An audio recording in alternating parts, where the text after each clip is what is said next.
की ते छाया कदम सारख्या अनेक लोकांना ते आता बनवत आहेत, ट्रेन करत आहेत. आणि मी अनेकदा बघतो अत्यंत चांगल्या मुलं इथे शिकत आहेत.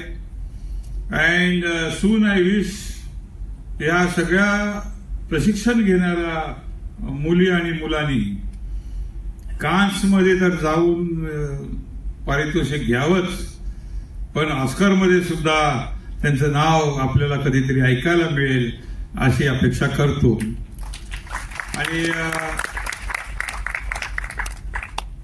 ह्या विषयाला आता आम्ही नुकतंच सुरू केलं, म्हणजे वामन केंद्रे यांना भेटल्यानंतर अनेक नवीन गोष्टी आणि गौरी केंद्रे यांनी तर अप्रतिम असा बालकांसाठी जो प्रशिक्षण दिलं होतं, मला फार आनंद झाला. म्हणजे ते बघून मला आज मुलांचा थिएटरमध्ये फार कुठे दिसत नाही आणि त्यांनी सुरू केलं.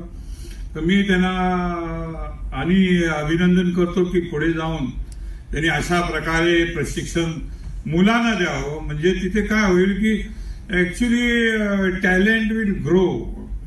अँड शिवाजी मंदिरच्या वतीने मला एकच अपेक्षा आहे की नाटक तर येतं, इथे अनेक होतात, चांगली नाटकं होतात आणि इथे मुलं येतात आणि मुली येतात. ह्या लोकांनी अशा प्रकारे प्रशिक्षण आत्मसात करावं की they will perform on national stage, international stage and do us proud. याचा आता नमस्कार. आप में से कितने लोग हैं जिसको मराठी समझ में नहीं आती है? तो दो ही है, तो बगल वाले से समझ लेना.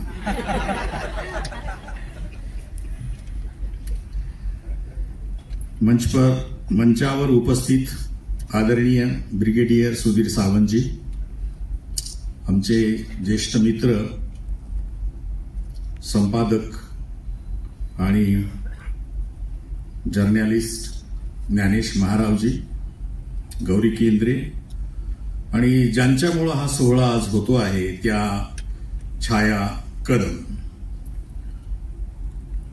खरं म्हणजे गुरुला केव्हा किंवा एका शिक्षकाला केव्हा आनंद होतो जेव्हा आपली मुलं किंवा आपले विद्यार्थी हे उत्तुंग अशा शिखरावर चढत असतात. म्हणून हा खरं म्हणजे एक अत्यंत आनंदाचा क्षण आहे. ते केवळ रंगपीठची विद्यार्थिनी आहे किंवा वामन केंद्रेची विद्यार्थिनी आहे किंवा आमच्या जुलवा नाटकात काम केलं एवढाच त्याच्यामधला आनंदाचा क्षण नाहीये. तो खरं म्हणजे अत्यंत प्रतिकूल परिस्थितीमध्ये जी काही माणसं चिकाटीनं, सातत्यानं, पराकाष्ठेनं प्रयत्न करून काही एक मिळवण्याचा प्रयत्न करत असतात आणि ते कधीही हारत नसतात. खऱ्या अर्थानं मला असं वाटतं की कन्सिस्टन्सी ऑफ एफर्ट ज्याला म्हणतो आपण, त्या कन्सिस्टन्सी ऑफ एफर्टवर आणि सगळं अवतीभोवतीचं जग बघत मोठं होणं. कारण माणसं मोठी होणारी ही फार कमी असतात. असं म्हटलं जातं की सर्वोच्च शिखरावर खूप जागा असते, म्हणजे खूप कमी असते, पण पोहोचणारे खूप कमी असल्यामुळं जागा सफिशियंट असते. त्या ठिकाणी पोहोचण्यासाठी माणसाला काय करावं लागतं, विशेषतः परफॉर्मिंग आर्ट्समध्ये, कला प्रांतामध्ये आपल्याला काय करावं लागतं ही फार अत्यंत महत्वाची गोष्ट आहे. त्याला योग्य ठिकाणी प्रशिक्षण होणं ही पहिली पायरी असते. योग्य ठिकाणी तुम्ही जाणं, योग्य संस्था असेल, योग्य व्यक्तिगत गुरु असतील, शिक्षक असतील, ते जर योग्य मिळाले तर मला असं वाटतं की जीवनाला कलाटणी मिळते. आणि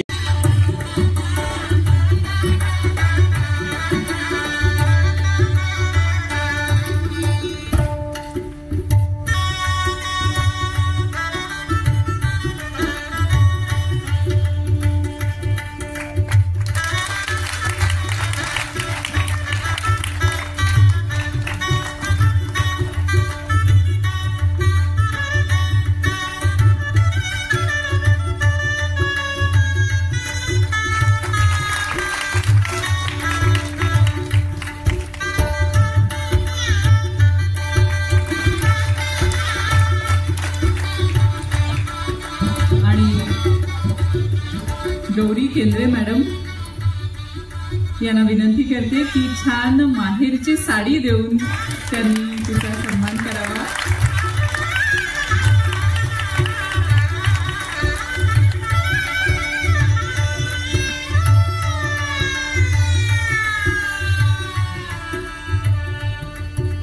आणि पुस्तक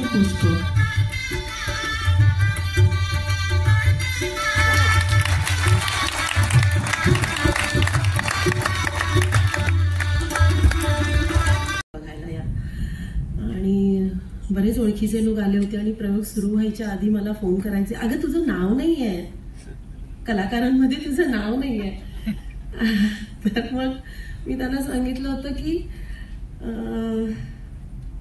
प्रमुख भूमिकेतल्या दोघांची नावं होती, स्वप्नाली पाटील आणि मिलिंद शिंदे.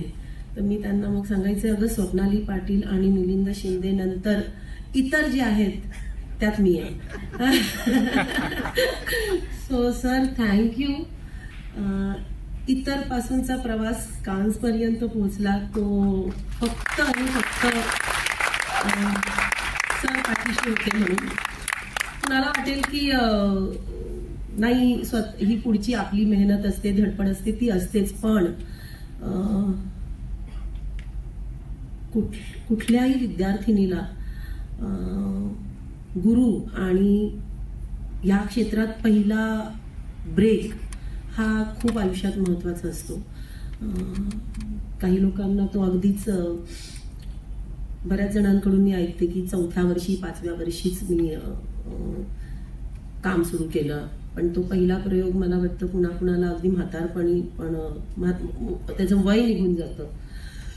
सो माझ्यासाठी सर म्हणजे शब्दात मी सांगू शकत नाही त्यांच्याबद्दल. आणि बाकी जे काही बोलायचंय, जर मुलाखत ऐकायला तुम्ही थांबणार असाल तर मला कळेलच. पण रंगपीठ, गौरी मॅम, मी आज जे काही करण्याचा प्रयत्न करतेय, पोहोचण्याचा प्रयत्न करते, ही माणसं कायम माझ्या बरोबर आहेत. म्हणजे त्यांचा आशीर्वाद.